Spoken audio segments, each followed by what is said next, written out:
Well, good morning, everybody. Here we are on January 1st, and they say the third time's a charm, right? So actually, this is the fourth time I've been trying to get this recorded.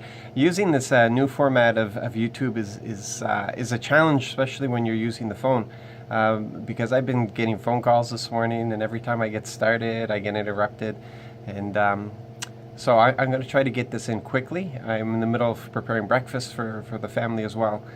But what I've discovered is that if you wait too long, if the day progresses, you just don't get to it. And I've made a commitment that I'm going to be doing this as we read through the Bible again as a church. For those who are joining us, you're going to see that on YouVersion, they've changed some things. And so that I've sent out an invitation to those of you who I think are going to be reading this through again this year. And you get to make comments that we all get to see. We get to do this in a group. So, Genesis 1. We know more about Genesis now because of things that we studied through the year as opposed to what we were reading at this time last year. And I just want to point out here in Genesis 1:26, God says, let us make humanity in our image to resemble us, so that they may take charge of the fish of the sea, the birds in the sky, the livestock, and all the earth, and all the crawling things on the earth. So that we can see that this is the purpose. God created man so that he could give man earth, creation, so that we could have dominion here. And he's in charge, but we're in control. He's given us that right to be in control. He's given us our free will, our free thinking, and we know what Adam and Eve did with that. And he's called us to a better place. He's called us back from that. But anyway, so that we can see here, and just down from there, he charges man, and he says, take charge of the fish of the sea, the birds in the sky, and everything crawling on the ground. And he says, now I give to you all the plants on the earth that yield seeds, and all the trees whose fruit produces its seeds within it.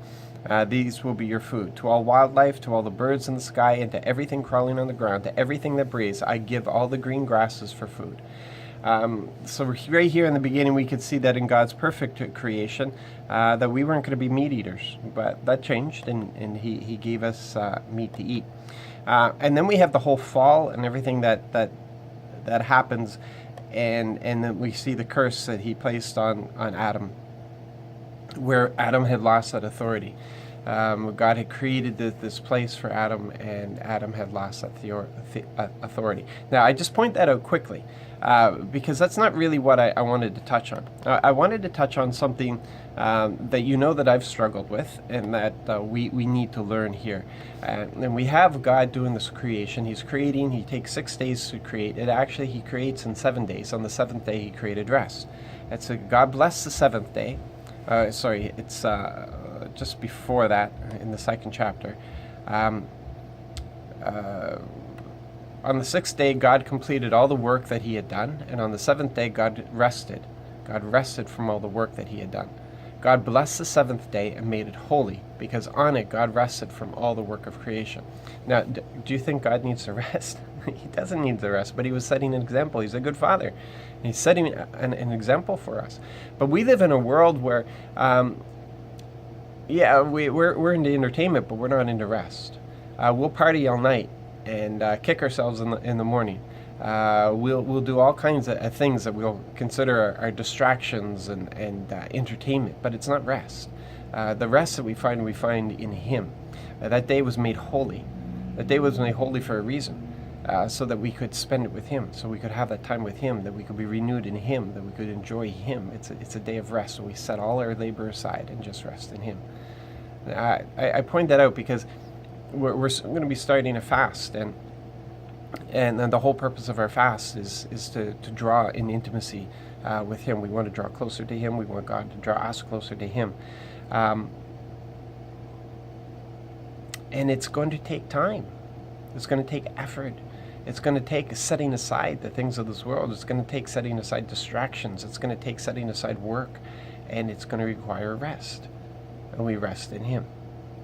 So I want to encourage you in that. I want you to be thinking about that.